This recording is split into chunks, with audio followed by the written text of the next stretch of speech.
মঞ্চে গিটার হাতে সায়ন্তিকা, তাই এবার তাকে বিদ্যে ছাড়লেন না অভিনেতা জিতু কমল। জিতুর পরিষ্কারভাবে তির্যক মন্তব্য যে হাতে গিটার নিয়ে মানুষের জন্য গান গাইছেন, কিন্তু আরজিকর ঘটনার প্রতিবাদে এই গান কি আদৌ কতটা স্বচ্ছ?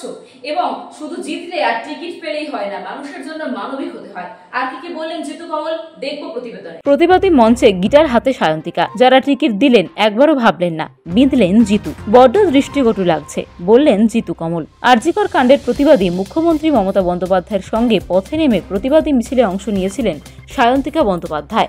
এমতাবস্থায় সোশ্যাল মিডিয়ায় প্রতিবাদী ট্রোল মিমে নিত্যদিন শিল্পীদের কটাক্ষ করা হচ্ছে।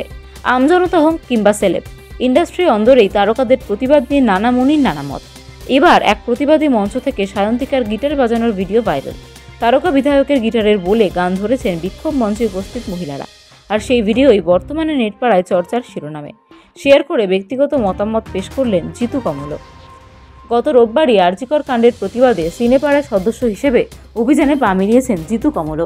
ঋতুপর্ণা সেনগুপ্তের শাঁখ বাজানো নিয়ে যেভাবে ট্রোল মিম করা হয়েছিল, তার বিরুদ্ধেও সরব হয়েছিলেন। এবার প্রতিবাদী মঞ্চে গিটার হাতে সায়ন্তিকাকে দেখে দক্ষ শব্দবাণী বিঁধলেন জিতু। ঠিক কি লিখলেন তিনি? অভিনেতার মন্তব্য একটা বড্ড দৃষ্টিকটু। একসময় বাংলার রাজনীতির দিকে গোটা ভারতবর্ষ তাকিয়ে থাকত। স্বাধীনতা আন্দোলনেও বাংলার রাজনীতির ভূমিকা ছিল অগ্রণী।